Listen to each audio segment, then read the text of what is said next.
Bom dia a todas, bom dia a todos, tudo bem?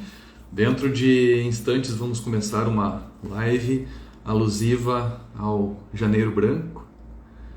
Muitos amigos me questionaram, me perguntaram o que é o Janeiro Branco, afinal os primos mais conhecidos são o Outubro Rosa, o Novembro Azul e o Setembro Amarelo, que é o mês de prevenção do suicídio. Nós, dentro de instantes, então, teremos alguns convidados muito importantes, né? Que é o Dr. Matheus, advogado, o Dr. Gabriel, também meu colega advogado, ambos da Associação Brasileira de Advogados aqui de Passo Fundo, e principalmente, né, nós teremos a estrela desta live, né, que é o Dr. Eduardo Tedeschi, psiquiatra, cujo conhecimento dispensa qualquer apresentação, mas mesmo assim nós leremos dentro de instantes o currículo desse psiquiatra que é tão querido e que atende aqui em Passo Fundo e em Marau. Dr. Dácio entrou. Bom dia, Dr. Dácio. Como vai, senhor? Tudo bem? Eu vou chamar aqui agora o nosso convidado. Vou convidar também agora o Matheus. E logo mais, o colega Dr. Gabriel também se fará presente. Bom dia, Dr. Matheus. Bom dia, doutor Como Raul. vai? Tudo bem? Tudo bem? Tudo bem. Bom dia a todos que estão nos acompanhando, né? Agora aguardar a entrada dos demais colegas. Tá me ouvindo bem? Eu estava te ouvindo bem. Áudio e vídeo excelentes. Ótimo. Deixa eu chamar o Dr. Tedeschi aqui. Já enviei a solicitação para ele. Vou enviar nos dois perfis, que tem um particular e um do consultório. Convites enviados. Doutora Vitória Santarém, nossa colega, que também é da aba Passo Fundo, ela que tem escritório em Erechim e atende Erechim e região. Enquanto o nosso convidado, doutor Eduardo, ele aqui, consegui... Doutora Jamila, bom dia. Nossa diretora.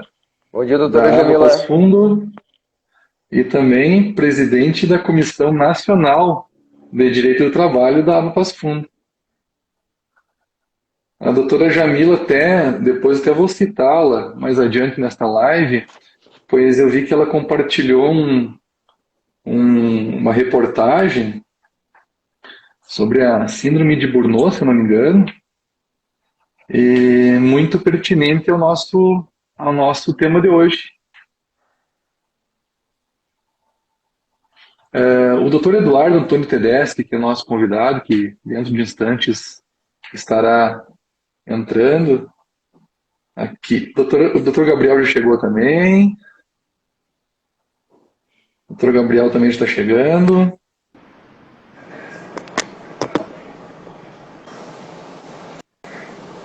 Vamos ver quem é que entrou agora, se é o Dr. Gabriel ou se é o Dr. Eduardo. Dr. Gabriel, bom dia, pessoal. Tudo bem? Bom dia, Bom doutor dia, Gabriel. doutor Raul. Bom dia, doutor Matheus. Tudo certo? Tudo ótimo. Certo. Peço desculpas pelo atraso, mas existia uma previsão para esse atraso aqui. Foi uns minutinhos somente. O senhor já havia nos avisado, nos antecipado, só que nós também tivemos um pequeno probleminha técnico e acabamos entrando alguns minutos depois. Eu vou pedir para o Dr. Eduardo me mandar um convite para entrar, então. Eu acho que ele não está conseguindo receber o nosso convite. Ele não está conseguindo entrar. Deixa eu ver aqui. Vamos ver aqui agora. Eu mandei para o Eduardo Tedeschi, _psiquiatra, que é o perfil profissional do doutor. Ele está online. O nosso convidado é o Dr. Gabriel e o Dr. Matheus. Para os senhores terem uma ideia, ele, em que pese jovem, né? Ele tem um currículo invejável, viu? Ele é médico formado pela Universidade de Passo Fundo. Ele fez a residência médica dele em psiquiatria pelo Hospital de Clínicas de Porto Alegre. Bem-vindo, doutor Eduardo. Bem-vindo, bom dia, Bom doutor dia. Eduardo. Bom dia, Tranquilo? doutor. Pessoal, tudo bem? Eu estou lendo o seu currículo. Na conexão. Tranquilo, doutor. Eu estava dizendo que o senhor é formado, então, pela Universidade de Passo Fundo, fez a tua residência médica em psiquiatria pelo Hospital de Clínicas de Porto Alegre, é mestre em psiquiatria pelo Programa de Psiquiatria e Ciências do Comportamento da URGS, doutorando pelo Programa de Psiquiatria e Ciências do Comportamento da URGS, professor da Faculdade de Medicina da UPF, membro da Associação Brasileira de Estimulação Cerebral e é coautor do livro Guia Prático Internação Psiquiátrica. E ainda é coautor do app Psiquiatria Mais Rápida. Doutor Eduardo está com a palavra para as considerações iniciais alusivas ao Janeiro Branco. Quase estamos de uniforme, todo mundo de branco aqui. Né? Bom, primeiro eu furei. Tu furou o uniforme. Primeiro eu queria Para agradecer. dar o contraste. Contrastar, colorir. Primeiro eu queria agradecer a ABA, né, pelo convite, em nome do Dr. Raul, e principalmente, né, todos os demais integrantes aí da live, né, fiquei muito feliz e honrado, enfim, né, acho que vai ser um momento bem feliz aí para nós compartilhar um pouquinho, né, essa ideia de pensar a saúde mental. Eu acho que o janeiro é só o início disso tudo, né? A gente tem que pensar a saúde mental ao longo do ano como um todo, ao longo de cada momento da nossa vida, mas essa campanha ela vem de uma maneira muito importante assim, para que a gente tenha um tempo e nos dê a atenção necessária para a gente poder pensar na nossa saúde mental. Perfeito, doutor, perfeito.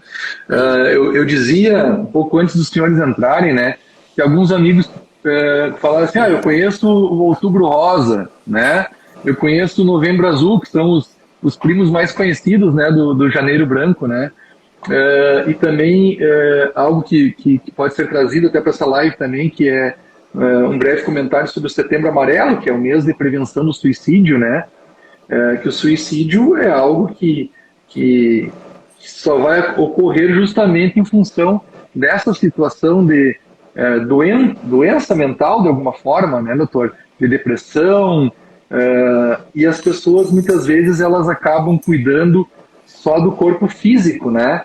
E elas se descuidam um pouquinho da sua saúde mental. E é por isso que em 2014, um grupo de psicólogos de Minas Gerais, de Minas, eles se reuniram e resolveram escolher um mês, né? E escolheram janeiro, justamente porque vem da virada do ano, vem do final do ano anterior, né? É o primeiro mês do ano e é um mês em que as pessoas têm a oportunidade, né? Como se fosse uma folha branca de escrever a sua história do novo ano, né? De traçar as metas, de traçar o que elas imaginam que elas possam vir a fazer, seus planos, seus projetos para o novo ano que se inicia. Então, acredito que realmente eles foram muito felizes, né? E desde 2014, o mês de janeiro vem, então, tendo esse cuidado em ser lembrado como o mês do Janeiro Branco, o mês da saúde mental, da prevenção, dos cuidados que todos nós, né, temos que ter com a nossa saúde mental. Doutor Gabriel, não sei se o senhor também teria algum comentário a fazer ou até alguma pergunta para o doutor Eduardo a respeito desse assunto. Não nada específico, né? Eu vim hoje, digamos assim, de coração aberto para aprender, né? Para adquirir o conhecimento que o doutor vai nos passar hoje.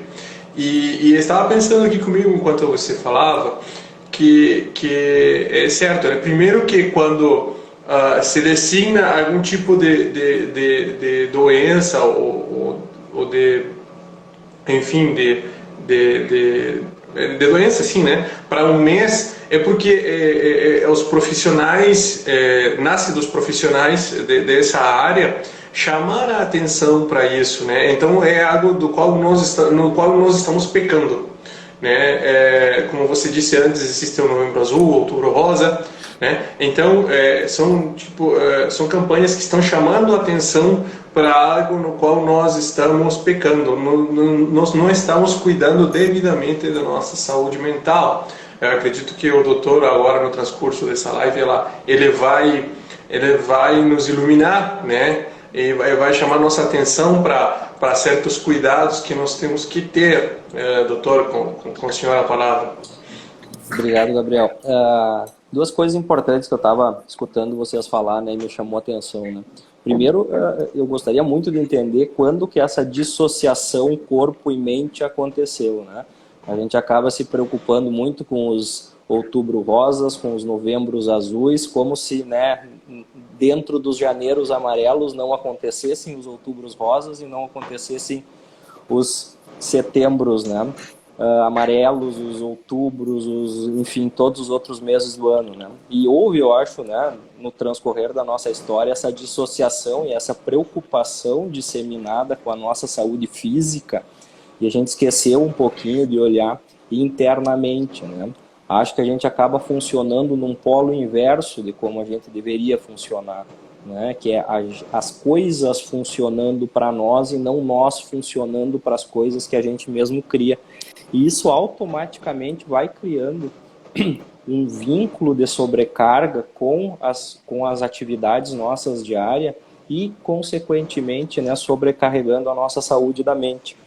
Eu acho que a gente tem que fazer, isso eu escutei há um tempo atrás, inclusive do criador do Janeiro Branco, né? Ele disse que a gente tem que fazer diariamente uma revolução coperniconiana, né? Onde a gente para de acreditar que a gente é o centro do mundo e o Sol é que é o centro e é que a gente gira em torno dele, né? E aí ele estava fazendo esse paralelo de como a gente funciona assim com o nosso trabalho, com a nossa economia, com as nossas relações, né?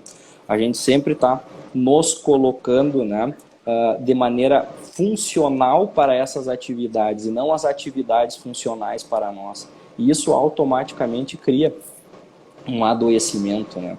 É claro que a saúde mental como um todo, ela vem de vários pressupostos, assim, né? Desde momentos intraútero até a maneira como a gente leva a nossa vida, né?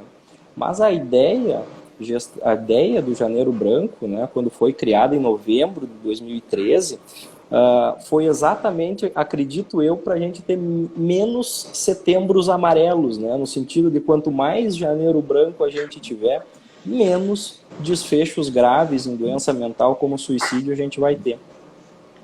Só o fato da gente estar conversando sobre isso, só o fato de estar sendo divulgado, só o fato de a gente pensar que existe um momento para pensar sobre o nosso adoecimento, já é uma forma de a gente disseminar um olhar para dentro, um olhar para o quanto a gente precisa de nós mesmos, né? O quanto a gente precisa desse conhecimento interno, desse autoconhecimento. E através desse autoconhecimento, eu acredito que a gente vai podendo fazer algumas escolhas que ao longo da nossa vida a gente não faz, que a gente vai seguindo no automático, funcionando de uma maneira automática, funcionando de uma maneira onde a gente segue padrões e pressupostos que às vezes não são nem nossos, são introjetados, né, na nossa vida, e em nenhum momento a gente questiona isso. Então eu acho que o grande objetivo do Janeiro Branco é questionar o funcionamento individual de cada um.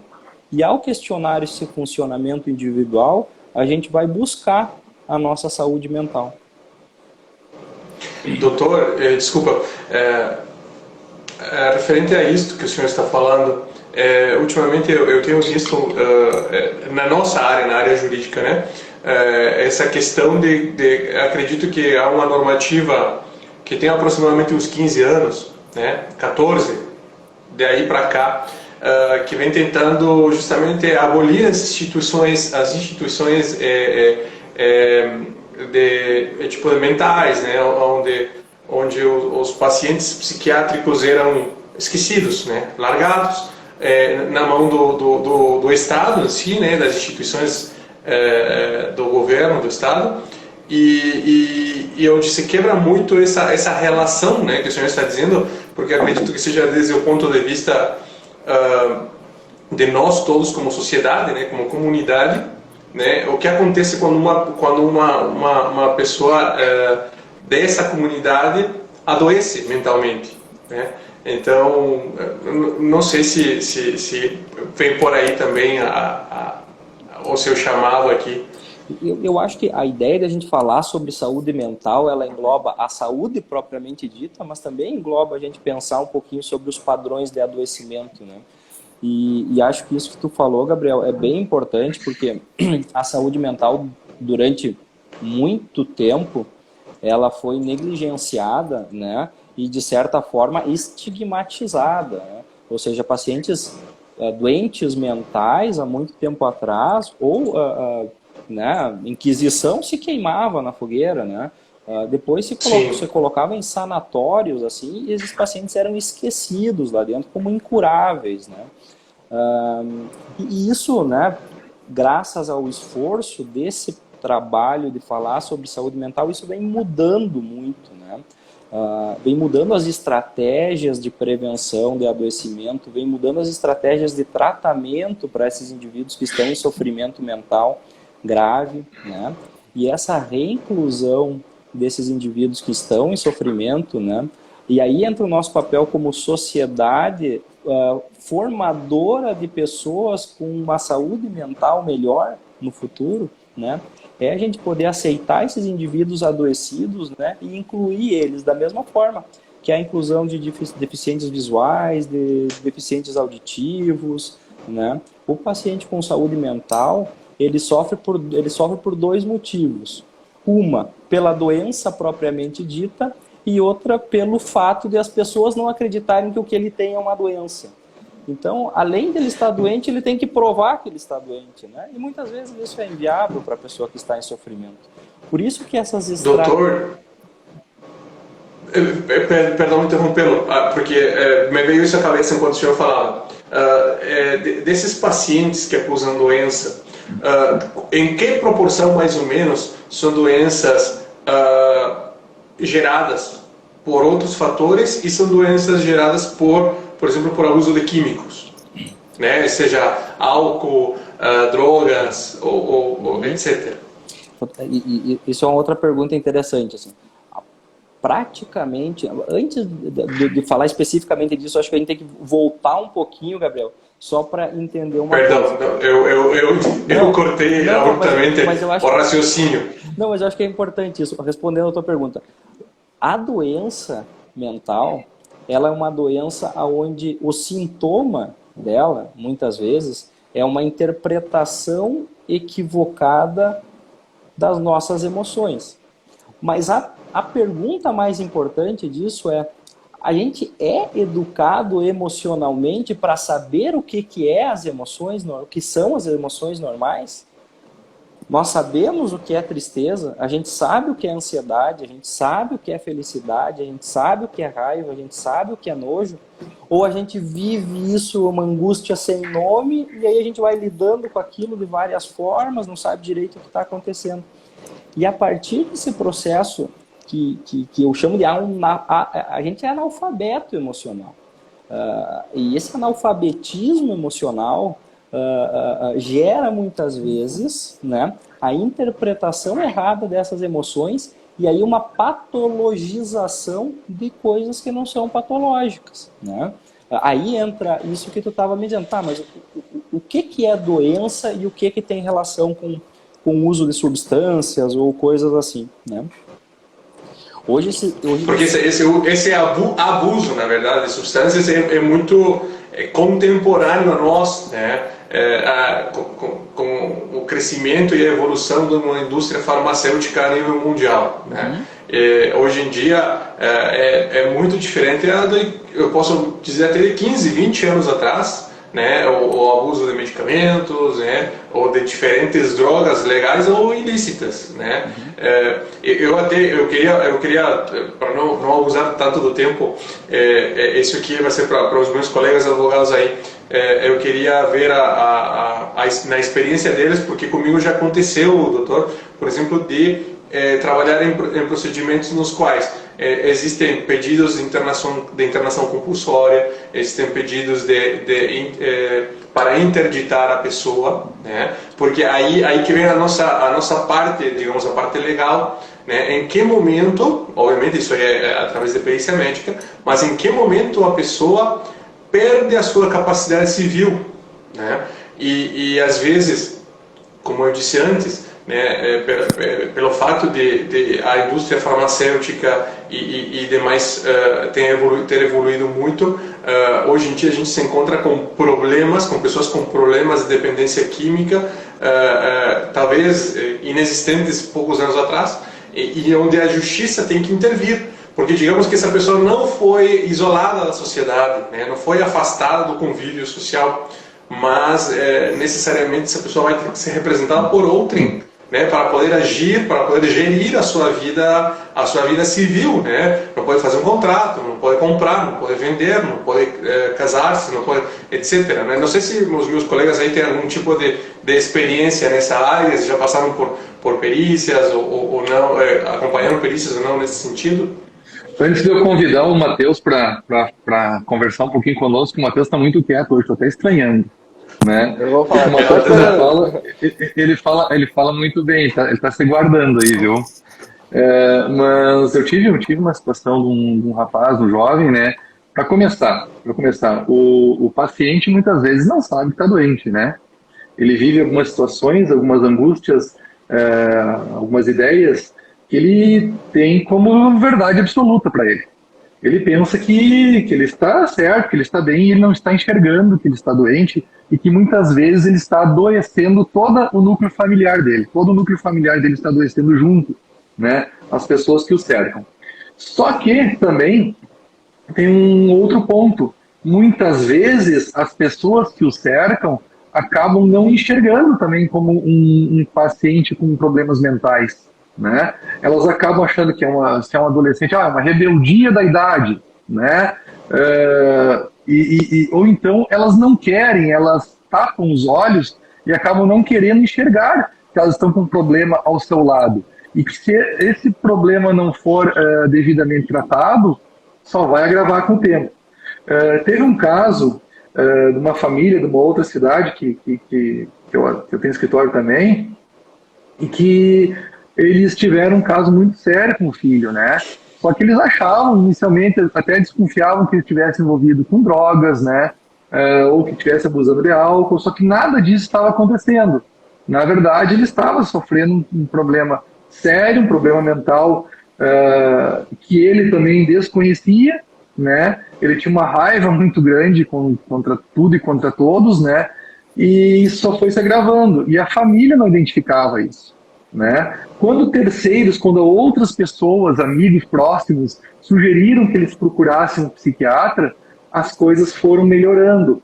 Só que já estava num nível tão avançado que eu precisei sim interná-lo até aqui em Passo Fundo. Ele era de outra cidade, mas consegui a internação compulsória aqui em Passo Fundo, numa clínica daqui, porque a situação já estava saindo do controle dos pais, né? E ele já estava colocando em risco a vida dele e da família. Doutor Matheus, a palavra está contigo. Quero dar um bom dia a todos, né, e a todas que estão nos acompanhando. Bom dia ao Dr. Raul, agradecer o convite mais uma vez para participar de um debate tão importante, né, uma conversa muito agregadora. Estivemos juntos, né, no Novembro Azul e agora juntos no Janeiro Branco. E também o Dr. Gabriel, bom dia, que estava conosco lá. Bom dia.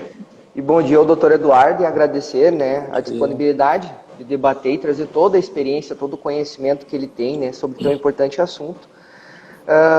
E repito, né, o que o Dr. Gabriel falou, hoje estou aqui também para aprender, né, para agregar e adquirir experiências para tratar de si próprio, né, assim, e também desenvolver uma sensibilidade maior, né, para o problema que está no outro, né? O doutor Eduardo comentou, né, que durante muito tempo a saúde mental ela foi negligenciada, né? Ela sempre foi tratada com um certo descaso. Parece que somente as doenças que atingiam o físico, né, elas eram consideradas importantes. E agora, assim, dizendo, com respeito a todas as crenças, né, mas a gente sempre ouviu por muito tempo que uma doença mental é falta de Deus no coração, né? A pessoa está ali triste, abatida, está com um encosto, né, vulgarmente falando, mas a gente sempre costumou ouvir. Então a gente sempre vem de uma caminhada assim recente de dar uma importância maior, né, para a saúde mental. Mas ainda hoje a gente infelizmente visualiza, né, alguns descasos que tentam empurrar o trato da saúde mental para um campo anti-ciência, por assim dizer, né? Que é quando, por exemplo, todos temos algum amigo, algum parente, algum conhecido mais retraído, mais fechado, mais triste, que acaba chegando, né, numa roda de conversa, numa festa familiar, e ele está desanimado, ele está triste. Aí a gente geralmente ouve, né? Essa pessoa está com energia pesada, está com energia negativa. Só que, na verdade, ela pode estar com um quadro de depressão não tratado, né? E a gente sempre tende a relativizar, a não tentar encaminhar a pessoa, talvez por desconhecimento ou por não dar importância, a um tratamento da saúde mental. E aí que entra o que eu quero questionar o doutor, dele fazer uma consideração a respeito, que normalmente, né, a gente faz anualmente um check-up da nossa saúde, né? Faz um exame de sangue, vê como é que está o nosso colesterol, vê como é que está os nossos triglicerídeos. E aí a minha pergunta é se seria interessante também, ou recomendável, nós fazermos um check-up, nem que seja anual, da nossa saúde mental, sabe? Para ver como estão os nossos sentimentos, né? A entender as nossas emoções. Como o doutor falou, nós somos analfabetos emocionais, a gente não conhece plenamente as nossas emoções, né? E justamente, né, nessa campanha do Janeiro Branco, quem sabe incentivar com que a gente vá atrás, né, justamente de tratar nossa saúde mental e também, principalmente, de desenvolvermos a sensibilidade de ver no outro quando o outro não está passando por um momento bom e chegar e recomendar, seria interessante procurar uma ajuda, né, profissional, uma ajuda especializada, justamente para que a gente desembarque lá num Setembro Amarelo, né, que seja de fato efetivo, assim, né, no caso, com menos casos, né, do suicídio. Não sei se você... Acrescentando desculpa, Matheus, acrescentando o que você está dizendo, nós advogados, por exemplo, até hoje mais cedo estava conversando com minha esposa, que também é minha colega advogada, justamente sobre as frustrações que a gente gera a partir de decisões, né, que nós recebemos emitidas por juízes, por desembargadores, etc., que muitas vezes não correspondem às expectativas de direito pelas quais a gente trabalha, né? Então, muitas vezes, além de nós lidarmos com problemas alheios, temos que lidar com os resultados dos problemas alheios também, né? Então, nós advogados, eu tinha professores na universidade que eles falavam para nós somos... temos um pouco de psicólogos, temos um pouco de assistente social, nós temos um pouco de polícia, temos um pouco de várias coisas, né? E muitas vezes a gente termina absorvendo esses problemas que são trazidos a nós para nós tentar ou ajudar a resolver. Só fazendo um adendo, né? Desculpa novamente interromper o doutor, mas comentou ali, né? Sobre a questão da advocacia propriamente, puxando uma brasa para o nosso assado, né? Por assim dizer. Segundo dados recentes, se eu não me engano foi de 2014, da revista Health, né, que a advocacia é a quarta profissão do mundo com mais casos, né, de depressão, e seguidamente é noticiado isso na mídia, e infelizmente a gente vê bastante casos de, né, suicídios entre os colegas, né, porque, como o doutor falou, nós temos que lidar com os problemas dos outros, lidar com as frustrações em não poder, quando a gente não consegue solucionar o problema dos outros, mas nós também temos os nossos problemas no campo, né, nesse caso profissional, mas também temos os nossos problemas pessoais, familiares, né, enfim. Então, nós, a advocacia, de que forma a gente pode nos blindar até para confortar quem vem até nós, porque como o doutor disse, nós não somos apenas advogados, mas às vezes a gente acaba sendo um amigo, um psicólogo do cliente, procura nós não só apenas para resolver o problema jurídico, mas para desabafar, procurar um amparo para aquela dificuldade, né? Então, de que forma a gente pode nos blindar para nos fortalecer e também ajudar, de certa forma, o nosso cliente, né, quando que vem até nós. Primeiro, eu achei bem interessante a ideia do check-up emocional, assim. Acho que é uma ideia bem boa, assim, né? A diferença é que esse check-up emocional, ele é diário, assim, né? A cada momento tu tá sentindo alguma coisa, e aí eu acho que esse check-up vem dessa própria pergunta, né? O que é isso que está acontecendo dentro de mim nesse momento, assim, né? Vocês falaram em duas coisas importantes, assim, né? Em algumas coisas, o quanto, né, que as profissões em si, e aí a profissão de vocês é uma profissão que está muito em contato com as pessoas em momentos de angústia, assim, né? Por vários motivos, né? Ou seja, ela vai buscar o profissional advogado porque ela está passando por uma situação onde, enfim, por determinados motivos, ela acha que ela precisa, né, ser respaldada naquilo que ela acredita. Tá? Então é um momento de sofrimento aí, né? E com certeza esse momento de sofrimento, se vocês não tiverem, né, essa condição naquele momento de conseguir entender emocionalmente o que está acontecendo com aquele indivíduo, a chance de ocorrer uma sobrecarga emocional de vocês, né, é extremamente importante. E aí, sim, eu acho que entra esse processo do adoecimento. Uma coisa anterior, assim, que eu acho importante a gente falar, tá? A gente está falando em Janeiro Branco, em saúde mental, né, e isso da não cientificização da doença mental, a gente tem que desmistificar um pouco, tá?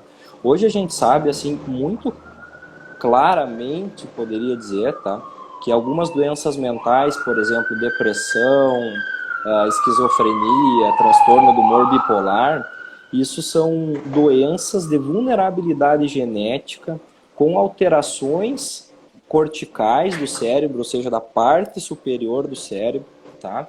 Às vezes de partes mais profundas, onde por ressonância magnética a gente consegue ver essas alterações, tá?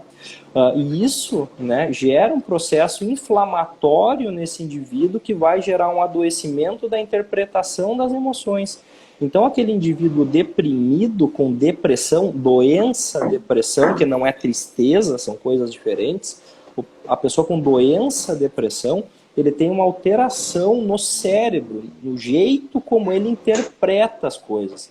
Então, eu sempre dou o exemplo do meu óculos aqui, né? É como se eu tivesse sem óculos. Eu enxergo de um jeito sem óculos. Quando eu coloco o óculos, não é as coisas de fora que mudam, é o meu jeito de enxergar. Quando eu estou adoecido pela depressão, não é as coisas externas que mudam, mas sim a maneira como eu interpreto elas, por uma alteração do cérebro.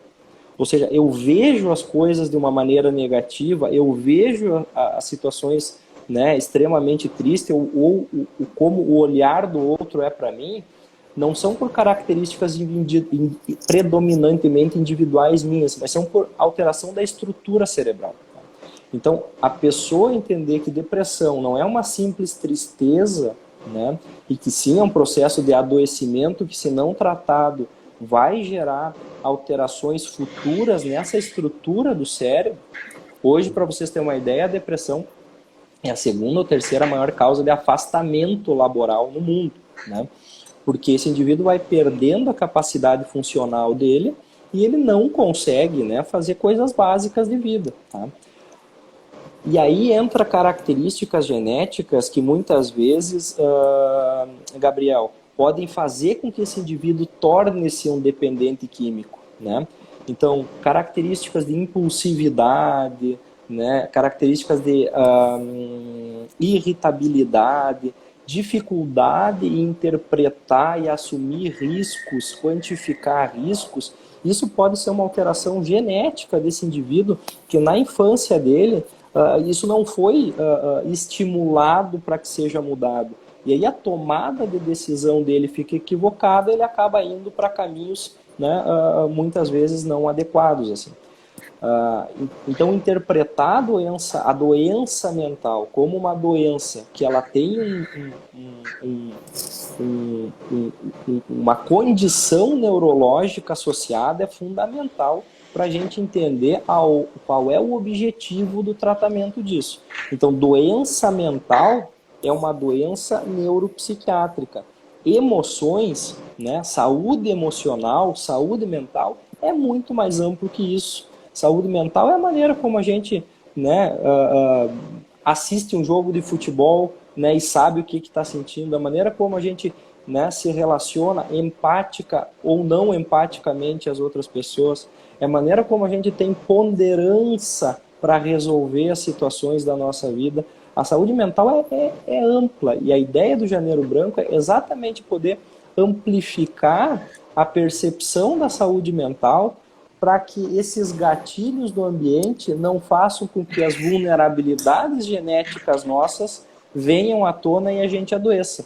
E aí, quando adoece, como qualquer outra doença, o uso de medicamentos, processos psicoterápicos, ele se faz necessário, assim, sem dúvida nenhuma. Hoje se tem muita segurança, assim, eu vi que tu falaste ali atrás, né, nas indústrias e tal, né? Hoje tem muita segurança, assim, nos usos de psicofármacos, né? Ou seja, existe muita lenda, assim, né, que remédio para depressão vicia, enfim e tal. Isso, na verdade, o que acontece é que quanto mais episódios depressivos tu tem ao longo da vida, menor é a funcionalidade do teu cérebro, maior é a chance de tu ter uma doença crônica e aí por isso ter que usar remédio o tempo todo. Mais ou menos como pensar diabetes, pressão alta, enfim, doenças, né, de característica crônica. Óbvio que existem alguns medicamentos que têm um potencial dependógeno, né, mas aí vai do indivíduo, assim, que está avaliando a pessoa, né, poder indicar da melhor forma possível, tá? Mas esse... E aí tem uma pergunta que eu achei muito interessante ali, que eu só queria aproveitar... Eu ia comentar uma pergunta, perfeito. Não esquecer ali, que é o seguinte, tá, mas aqui, vocês estão falando em doença e saúde mental, e eu quero saber quando que o adoecimento, e eu acho que foi essa a ideia da pergunta, quando que o adoecimento se torna doença? Quando que eu sei que aquela minha tristeza não é uma tristeza? Quando que eu sei que aquela minha ansiedade antes da live não é um transtorno de ansiedade, né? Quando que eu sei que aquela minha euforia ali do final de semana, porque meu time ganhou, né, permaneceu na primeira divisão, né? Doutor Eduardo, eu só esqueci de lhe fazer uma observação antes de nós conversarmos sobre a live, que a ideia é não falar de futebol, doutor. O doutor Matheus e eu, pelo menos, a gente não está muito confortável. Acho que o Gabriel também, né, Gabriel? Se bem, o Gabriel é argentino, né? Mas o meu time da Argentina, que é o Boca, tá legal. Agora o Grêmio aqui... Mas é uma boa forma da gente ver a nossa saúde mental, se está funcionando ou não, é poder ver como é que vocês estão... Olha a felicidade dele, olha a felicidade dele em falar sobre isso. Frustração grandíssima. Então é o seguinte, agora eu me perdi o que eu estava falando. Quando que o adoecimento, né, se torna doença, né?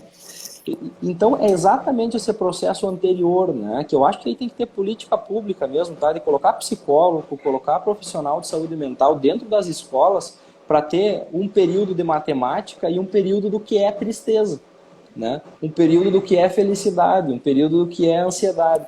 Aí a partir disso vai ficar mais fácil a gente entender o que é uma emoção normal e o que é um adoecimento. Do ponto de vista metodológico, assim, né, enfim, né, vamos pensar no adoecimento como um processo, né, onde te traga um prejuízo importante na tua funcionalidade, ou de trabalho, ou da tua capacidade de amar, né? Isso seria mais ou menos como, né, foi identificada o que é adoecimento mental, né, a dificuldade de trabalhar e amar, né? Claro que isso é muito mais amplo hoje, né, mas pensando dessa forma, quando uma sensação, né, emocional tua está te trazendo prejuízos nos teus relacionamentos ou na tua capacidade de ter uma vida funcional, acho que a gente pode começar a pensar num processo de adoecimento, que aí é uma patologia, e é completamente diferente de um estado emocional normal. Doutor, seguindo na linha de responder as questões, eu vi uma questão já no início ainda, e eu queria mencionar uma pessoa dizendo, meu filho está com esses sintomas que vocês estão falando, como que eu faço para fazer ele consultar? Na sua experiência, doutor, dos seus atendimentos com os seus clientes, acontece muito isso aí? E qual seria uma possível solução, talvez? O que o senhor recomendaria nesse caso para essa mãe? Primeiro, a gente tem que lembrar o seguinte, ó, quando alguém externamente percebe um adoecimento, né, por exemplo, em alguém, filho, colega, irmão, enfim, pai, mãe, né, acho que o primeiro passo é a gente se mostrar disponível para escutar. Se a gente se mostra disponível para escutar, as pessoas se mostram disponíveis para falar. Muitas vezes a gente não quer escutar, a gente só quer falar também, né? E quem sabe uma estratégia boa nesses momentos é, né, essa mãe poder passar para o filho que ela está percebendo, né, que algo está errado e dar a liberdade dele trazer o que ele acredita a respeito do que está acontecendo, sem intervir, sem direcionar para lugar nenhum, né? Ou até daqui a pouco, né, achar alguma outra rede de apoio onde ele se sinta mais confortável para falar sobre isso. Muitas vezes a gente tem muitas sensações de não querer frustrar nossos pais, né, de querer ser sempre, né, mostrando a nossa capacidade de já ter crescido, já ter se tornado adulto, né, e a gente não quer falar das nossas fraquezas. Então, daqui a pouco ela identificar alguém próximo ali onde, né, esse filho consiga verbalizar o que está acontecendo com ele, seja importante para primeiro entender o processo do que está acontecendo e aí a partir daí sim buscar uma ajuda, né? Porque muitas vezes o que a gente não quer é falar das nossas fraquezas, né? Principalmente quando a gente se sente cobrado por elas. Eu recebi um WhatsApp aqui. Eu recebi um WhatsApp até daquela família que eu comentei antes, né? Sem citar nomes, logicamente, né? Sobre aquela situação da internação compulsória, né? Tinha algumas figurinhas de agradecimento aqui, né? E ele está bem hoje, está útil, trabalhando e dando seu retorno à sociedade. Bem assim que a família colocou, né? Quer dizer, eles passaram por um momento, uma turbulência terrível, uma tempestade terrível, o céu estava totalmente negro, né? Só que com o passar do tempo as coisas foram clareando e hoje o céu está brilhando azul aí, o sol está iluminando a vida deles, ele está sendo útil. E isso que é muito importante, porque muitas pessoas, elas adoecem, né? E além do seu próprio prejuízo, né? Do prejuízo familiar, tem todo o prejuízo social, né? O prejuízo para o Estado. E com relação ao prejuízo do Estado, Eduardo, o Estado, no teu ponto de vista de médico, ele tem proporcionado políticas públicas para combater ou para tratar esses males mentais? Eu acho que esse é um tema bem importante, tá? Primeiro, o Estado não olha a saúde mental da maneira como deve ser olhada. Isso não é de hoje, é de muito tempo, tá? Obviamente, né, que com o passar dos anos, passou-se a perceber que esses indivíduos adoecidos mentalmente, eles trazem um prejuízo estatal, certo? E isso, né, obviamente, começou a mudar um pouco o olhar, né, para essas pessoas. O que eu vejo, assim, o Estado funciona com políticas públicas de apagar incêndio, tá, em saúde mental, tá? Ou, né, olhando de uma forma extremista, doença mental não existe, né? Ou olhando de outra forma extremista, doença mental é só doença, não tem padrões emocionais, então ou se trata assim ou se trata assado. E na doença, na saúde mental, não é o extremo que importa, né? Porque não há extremos, né? Há um conjunto de situações, né, que se sobrepõem.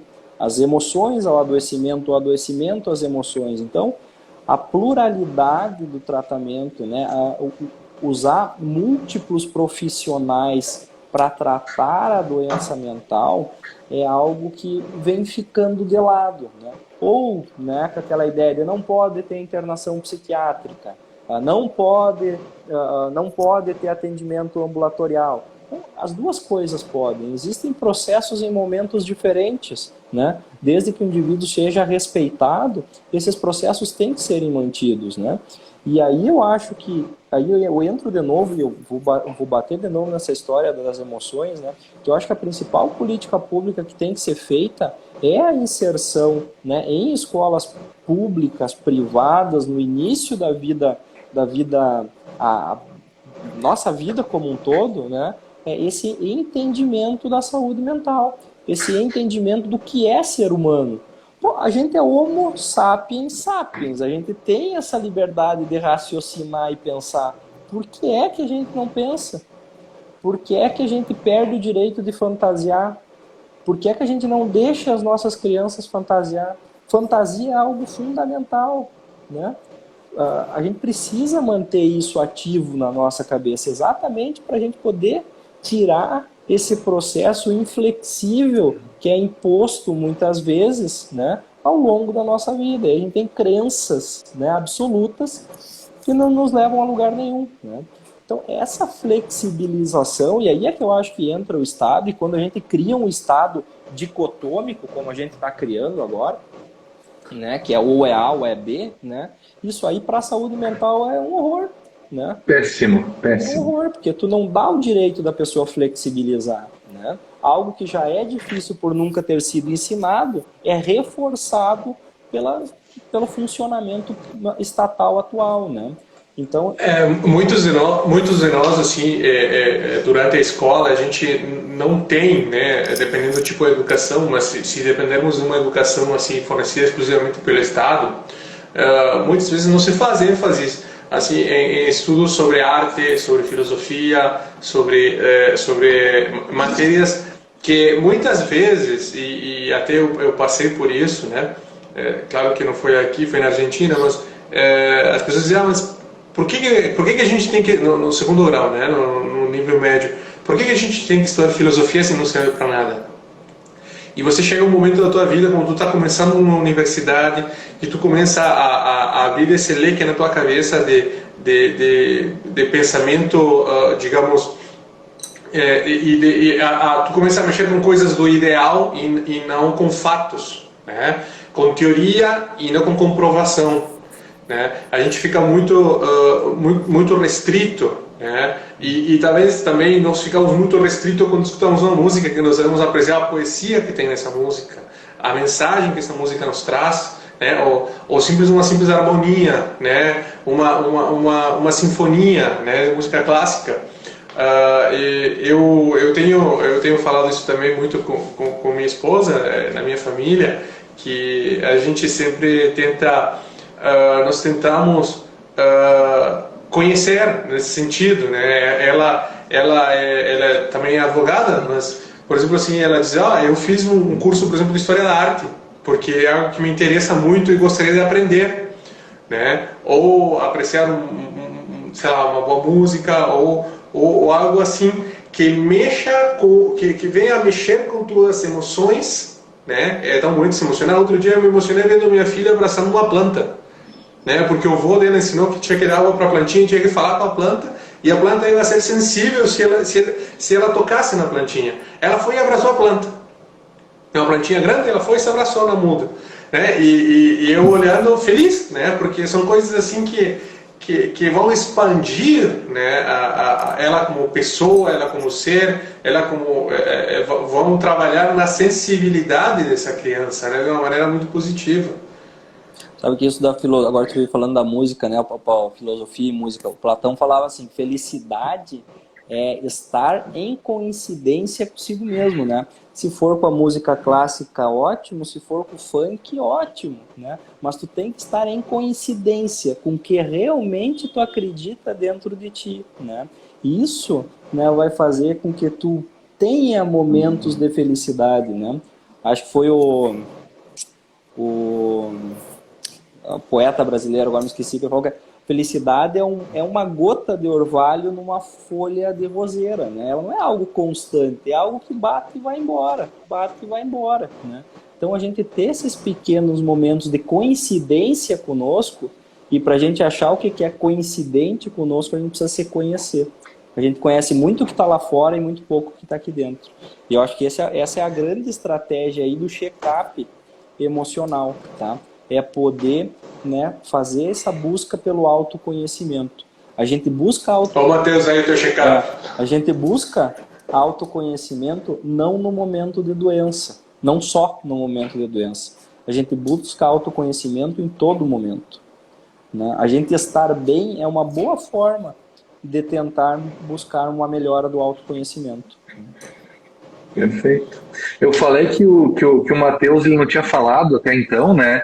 E que ele estava preparando alguma coisa. E ele saiu com essa do check-up emocional, que foi um golaço, né? No meio de campo. Voltei a fazer futebol. Vamos evitar pelo menos esse ano. Vou fazer só um registro aqui que eu acho que resume bem o que muitas pessoas estavam mandando por aqui pelo WhatsApp, que eu estou cuidando aqui também, né? A Luciane Gaussmann falou o seguinte, ó: no mundo em que estamos vivendo, já está complicado para nós adultos. Imagina para as nossas crianças e nossos jovens. Parabéns, doutor Eduardo.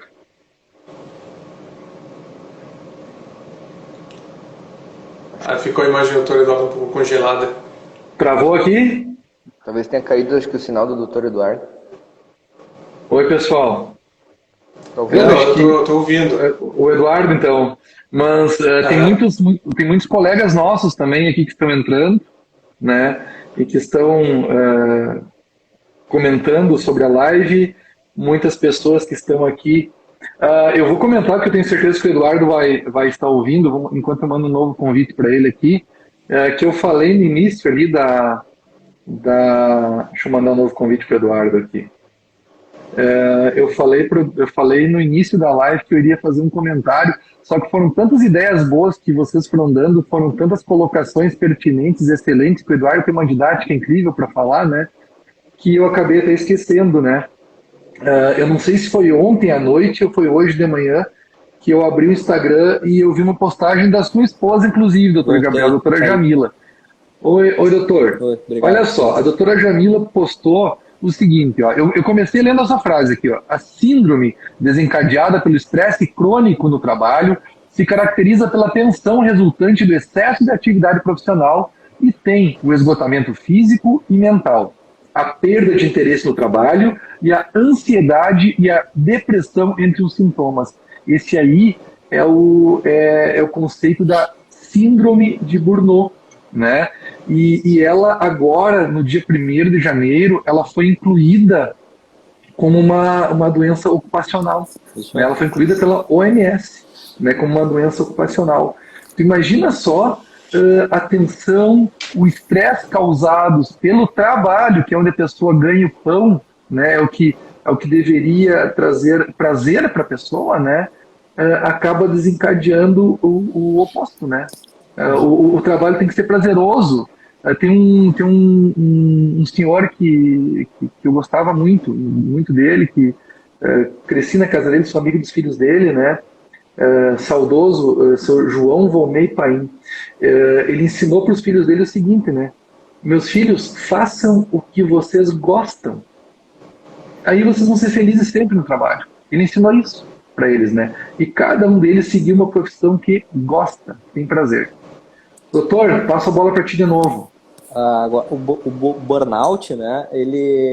O ano passado, né? Quando começou a pandemia, segundo a nossa Secretaria de Trabalho, não sei, ele teve um aumento de 26% nos casos de burnout comparado a 2020, né? 2021, 26% a mais de casos de burnout do que 2020.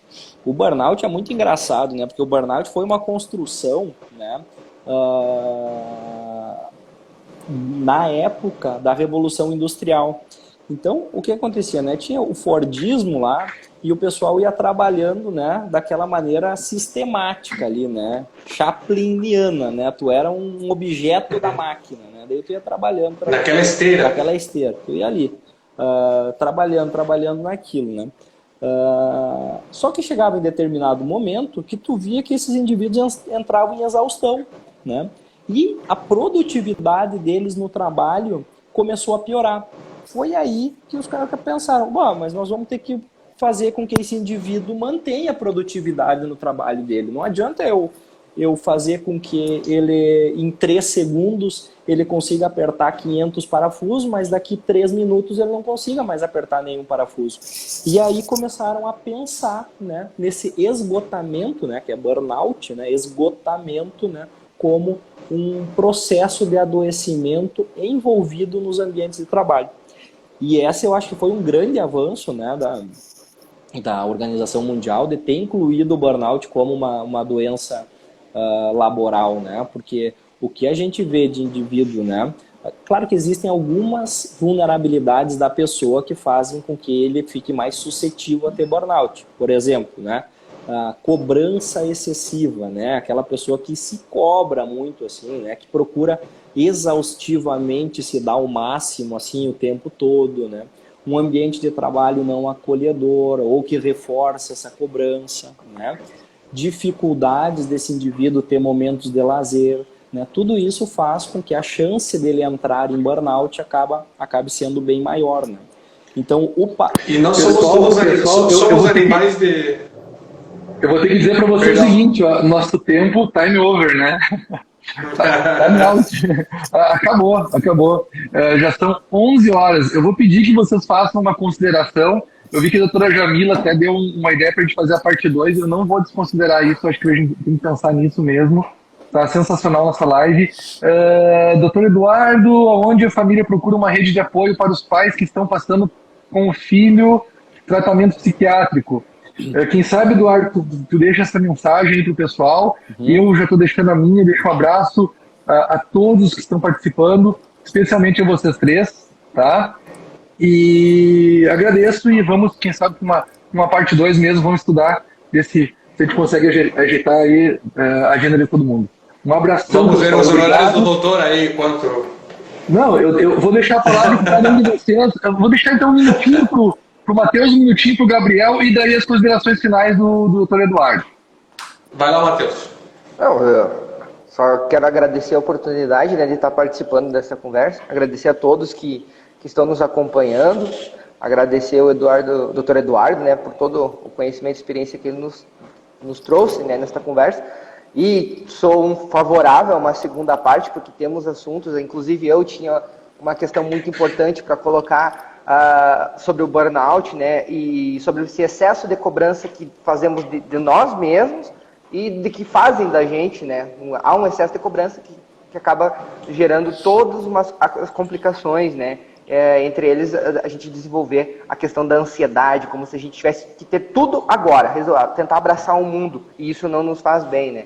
Então, o que eu deixo o recado é a gente abrir o olho para o que a gente sente e também do que o próximo da gente está sentindo, né?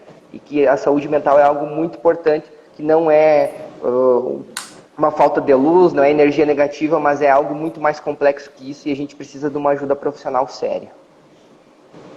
Doutor Gabriel. Doutor Eduardo, eu agradeço muito, né, do fundo do coração, pela sua disponibilidade, pelo seu tempo e pelas brilhantes colocações que o senhor nos deixou, né? Muito obrigado e honrado de participar, doutor Raul, com o doutor Matheus também. E um abraço grande e eu estou à disposição se vocês fizerem uma segunda parte. Passo a palavra. Eu é que agradeço, né, o convite novamente, né? Acho que foi extremamente importante, bem produtiva, né? A live parte 2 em construção, né? Então, fico à disposição também, né? Se acharem interessante um novo momento aí para a gente poder conversar. Em relação à pergunta, né? Onde que as famílias podem procurar atendimento, né, nesses casos, tá? Se for o sistema público, né? Ele existe, né? Locais, né? Para receber essas famílias que estão em sofrimento, tá?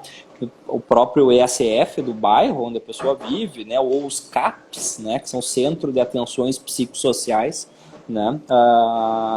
Podem serem procurados assim, né? Para auxiliar nesse processo de entendimento da doença familiar, tá?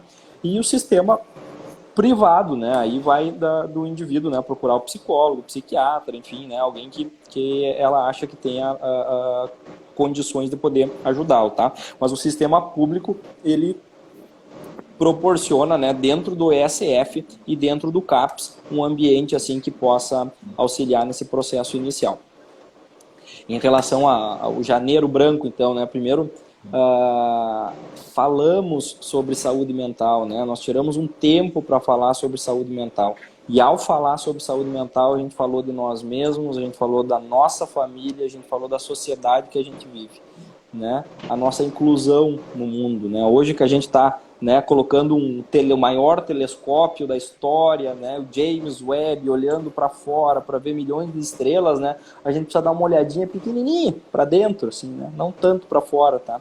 E eu acho que esse espaço aqui que a gente, né, proporcionou, que vocês proporcionaram, né, é extremamente importante para a gente começar a se questionar, exatamente isso, se questionar. Tá, mas e essa minha ansiedade aí, essa minha cobrança excessiva, e essa minha tristeza quando as coisas acontecem, o que é isso, né? Por que isso está acontecendo? O que eu posso fazer de diferente para que isso não seja assim, né? Quais as minhas escolhas, né? A gente tem escolhas, né? E nós temos que nos dar o direito de ter essas escolhas, que muitas vezes a gente não exerce esse direito, né? Já que estou falando com advogados. Muito obrigado novamente, Matheus, o Raul, o Gabriel, tá?